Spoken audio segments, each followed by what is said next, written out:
Juan de la Cruz was born in the crowded district of Tondo, Manila, one of the poorest and roughest neighborhoods in the Philippines.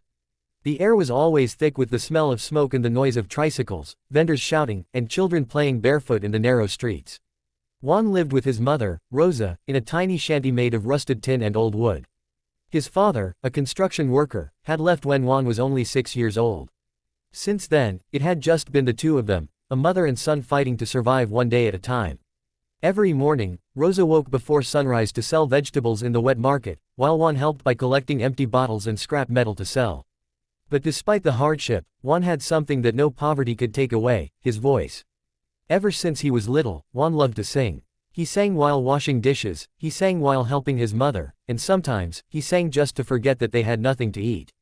His voice was clear, emotional, and filled with something deeper than talent. It carried the weight of 1,000 struggles. One rainy night, when the roof of their shack leaked again and his mother cried silently over unpaid bills, Juan sang her a song, "You Raise Me Up." It was his mother's favorite. When he finished, she hugged him tightly and whispered, "Juan, one day the world will hear you sing. And when that day comes, don't forget where you came from." That promise stayed in his heart. Years later, when an American TV crew came to Manila to audition local talents for America's Got Talent World Edition, Juan stood in line barefoot, holding a photo of his mother. Hundreds auditioned, but when Juan began to sing, the crowd went silent. His raw emotion pierced through the noise of the world around him. A month later, he received an email. He was selected to fly to Los Angeles to perform on the AGT stage. The news didn't seem real. His mother cried for hours, thanking God. But there was a problem: they couldn't afford the plane ticket. For days, Rosa tried to borrow money, but no one had enough. Then something incredible happened. A local Filipino community group raised funds online, touched by Juan's voice and story. Strangers from all over the world donated, saying, "Let that boy sing." And so, with tears in his eyes and hope in his heart, Juan flew to America for the very first time. When he walked into the AGT auditorium, everything felt overwhelming: the bright lights, the cameras, the huge stage. He looked so small standing in front of Simon Cowell, Sofia Vergara, Heidi Klum, and Howie Mandel. The audience whispered among themselves, wondering who this nervous boy was. Simon leaned forward. "Hello there. What's your name?" "My name is Juan, sir," he said softly. "Where are you from?" "I'm from Manila, Philippines." Simon smiled. "Welcome to America's Got Talent. What will you be doing for us today?" "I will sing," Juan said, holding the microphone tightly. Simon nodded. "All right, the stage is yours." The music started. It was "I Will Always Love You" by Whitney Houston, a song far beyond his age. But when Juan began to sing, something magical happened. His voice was pure, trembling at first, but then powerful and full of emotion. Every note carried the pain, hope, and love of a boy who had lived through hunger, loss, and dreams that refused to die. The audience fell silent. Some even stood up halfway through. Simon's usual stern face softened. By the time Juan hit the final note, long, clear, and heartbreaking, the crowd erupted in applause. Sophia had tears in her eyes. Heidi stood up, clapping. Howie looked stunned. But Simon just sat there for a moment, staring at Juan. Then he stood up slowly, walked toward the golden buzzer, and without a word, slammed it. Golden confetti rained down from the ceiling. Juan froze, covering his mouth in disbelief. He couldn't move. He couldn't even speak. All he could see was Simon smiling, not his usual sarcastic smile, but a genuine one. Simon walked up to him on stage and said, "Juan, that was one of the most beautiful auditions I've ever witnessed. You didn't just sing. You told a story, your story. And everyone here felt it." Rosa, watching from backstage, burst into tears. For the first time, she saw her son's dream come true. The clip went viral overnight. Within hours, millions of people had watched the video titled, "Poor Filipino Boy from Manila Gets Simon Cowell's Golden Buzzer." Comments flooded in from all over the world. People said they could feel his pain and hope through every note.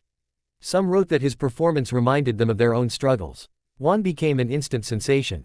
News outlets in the US and the Philippines covered his story. But as the fame grew, so did the pressure. During the semi-finals, Juan was expected to outperform himself. He chose to sing, "You Raise Me Up," the song he used to sing for his mother.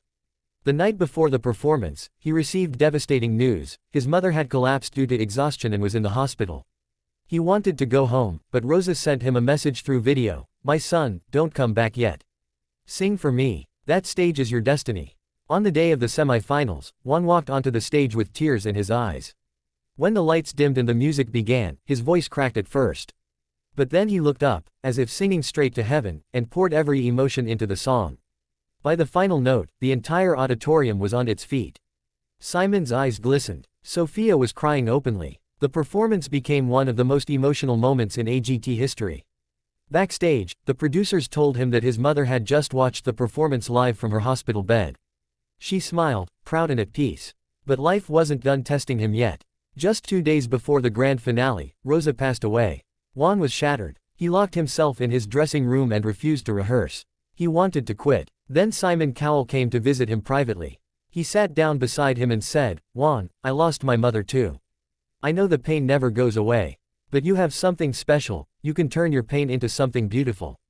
Sing for her, and I promise, she'll hear you." Those words changed everything. On the night of the finale, the world watched as Juan stepped onto the stage one last time. The lights dimmed, and a single spotlight shone on him.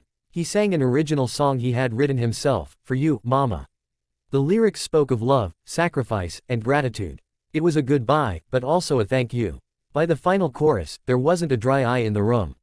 Simon stood again, his face wet with tears, and said after the song, "Juan, your mother is watching you tonight, and she's proud. You are not just the voice of the Philippines. You are the voice of hope." The next day, Juan was announced as the winner of America's Got Talent. The moment his name was called, he looked up and whispered, "For you, Mama." Months later, Juan used his prize money to build a small house for orphans in Manila and started a music school for kids who couldn't afford lessons. He said he wanted to give others the same chance he was given, a chance to dream. In an interview, Simon Cowell said, "Juan reminded me what real talent means. Not fame, not perfection, but heart." Years passed, but people still remember that little boy from Tondo whose voice crossed oceans.